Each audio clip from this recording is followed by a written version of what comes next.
Les Danois votent aujourd'hui pour ou contre la fin de l'opt-out, une exception qui leur permettait de ne pas participer aux missions militaires de l'UE.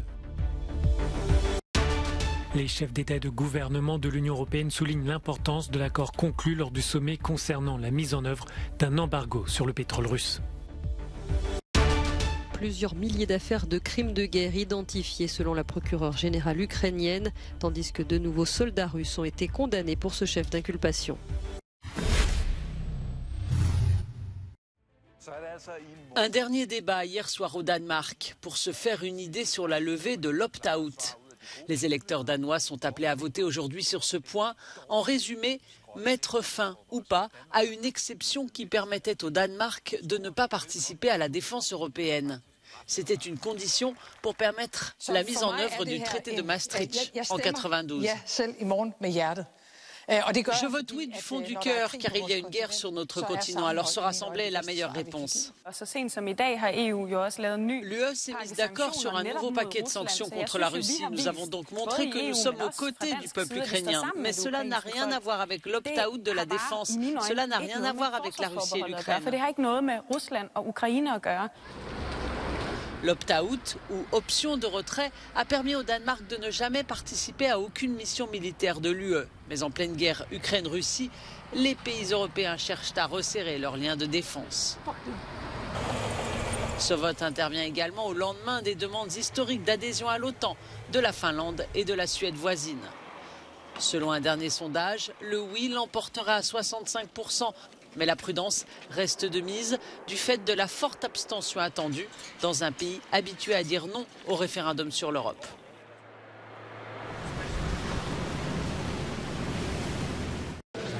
L'Union européenne défend son embargo sur le pétrole russe. Les critiques soulignent que la sanction est moins ambitieuse que la proposition initiale. Les concessions réclamées par le Premier ministre hongrois l'ont emporté. L'interdiction ne concerne que les livraisons par voie maritime et laisse le robinet des oléoducs ouvert. Le calendrier fait aussi l'objet de reproches puisque la sortie du pétrole russe est prévue pour la fin de l'année. Malgré ces observations, le président français Emmanuel Macron insiste sur l'importance de ce compromis. Il y a 2 mois, personne ne pensait envisageable les sanctions sur le pétrole russe. Et beaucoup des dirigeants étaient devant vous en disant « jamais on touchera au pétrole et au gaz, c'est sûr ». C'est pourquoi ce 6e paquet est historique. C'est que nous avons décidé, de manière très claire, de sanctionner dès maintenant et de sortir dans les meilleurs délais du pétrole russe. Et les mesures d'exemption, je ne vais pas entrer dans la technique, mais qui ont été décidées, elles l'ont été pour les États qui sont très dépendants et dont les raffineries ne peuvent pas être converties trop vite et qui n'ont pas d'accès à la mer. Réunis en sommet lundi et mardi à Bruxelles, les chefs d'État et de gouvernement ont approuvé un 6e paquet de sanctions contre Moscou depuis le début de l'invasion de l'Ukraine. Les dirigeants ont aussi évoqué la crise alimentaire imminente provoquée par la guerre engagée par le Kremlin. Le fait qu'une crise alimentaire sévère se développe relève uniquement de la guerre injustifiée de la Russie. Sans cette guerre, nous ne serions pas dans cette situation.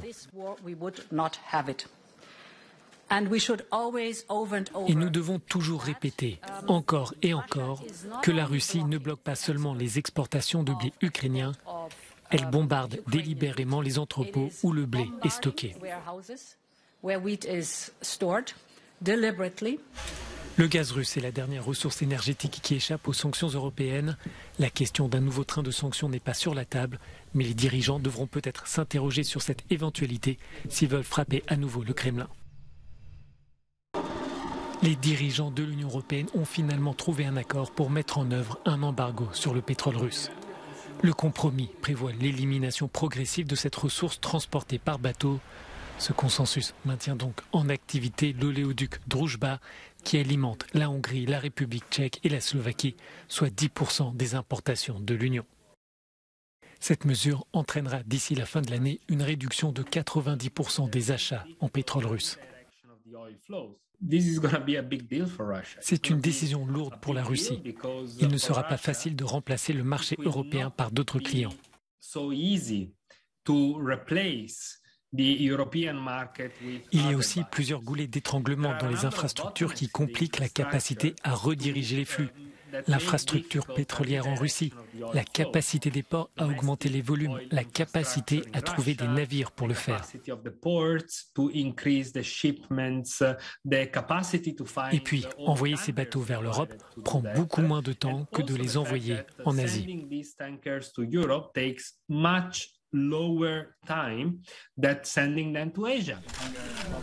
Il aura fallu presque un mois de négociations pour dépasser les lignes de chacun, et en particulier celle du Premier ministre hongrois, opposé à l'origine à cette mesure. Pour le moment, il n'y a pas de précision sur la durée de la dérogation accordée à Budapest. Dans le même temps, l'Allemagne et la Pologne annoncent vouloir se dispenser d'ici la fin de l'année des approvisionnements russes, mais certaines voix critiquent ce calendrier. L'Allemagne a fait un véritable effort pour réduire sa dépendance au pétrole russe. C'est pourquoi nous espérions l'arrêt immédiat des importations de pétrole russe. Certains évoquaient la fin de l'été et maintenant on vise la fin de l'année. L'Union européenne paie chaque mois à la Russie environ 20 milliards d'euros pour le pétrole. Les 27 cherchent ainsi à frapper lourdement le portefeuille russe.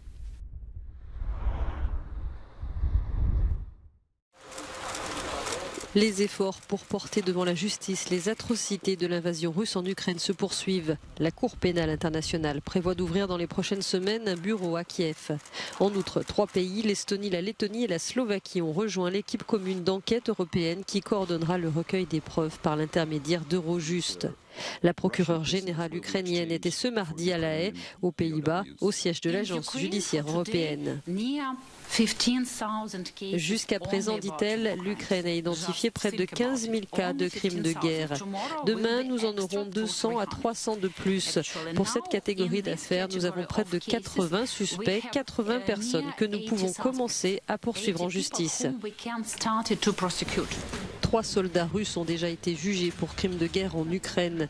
2 ont été condamnés ce mardi à 11 ans et demi de prison pour avoir bombardé des zones civiles dans la région de Kharkiv, dans l'Est, au premier jour de l'invasion. Les 2 soldats, un conducteur-chargeur et un artilleur, ont plaidé coupables. Il y a une semaine, la justice avait déjà condamné à la prison à vie un sous-officier pour le meurtre d'un civil. Les pluies torrentielles qui ont provoqué ce week-end des glissements de terrain et des torrents de boue près de la ville de Recife, dans le nord du Brésil, ont fait plus de 100 victimes, selon un dernier bilan. 4 jours après cette nouvelle catastrophe, les efforts se poursuivent pour retirer les corps et trouver d'éventuels survivants. Un système de soutien d'urgence a été mis en place pour aider près de 6 000 sans-abri. Sylvain Distin était davantage connu pour ses prestations balle au pied que pour son coup de pédale. Mais cela ne l'a pas empêché de parcourir 1300 km en 10 jours, entre Sandbanks en Angleterre et Saint-Tropez dans le sud de la France. L'ancien footballeur professionnel a réussi son défi avec 8 autres cyclistes afin de recueillir des fonds pour l'Ukraine. On ne va pas changer le monde, mais on sait que ça peut apporter un peu de paix et de réconfort pour certaines familles. On est tous dans ce groupe-là, on a tous des enfants, on est tous parents, et de voir les familles se séparer, ne pas savoir s'ils vont se retrouver, ça nous a tous touchés. Donc c'est pour ça qu'on a décidé de soutenir ces familles-là et de les aider. Aviez-vous des appréhensions avant de parcourir autant de kilomètres ? De l'appréhension, ouais, j'en avais un paquet. J'ai jamais eu ce genre de challenge physique sur la durée. Donc j'avais des craintes au niveau de l'accumulation des efforts. Je ne savais pas du tout comment ça allait se passer.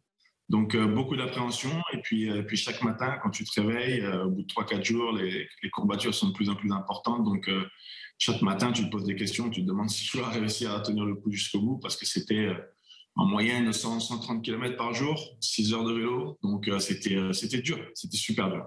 Malgré la difficulté du parcours, l'ex-défenseur du PSG, de Manchester City et d'Everton est allé au bout de son pari. Les plus de 25 000 € récoltés seront versés à des organisations caritatives. Oh my God. Oh.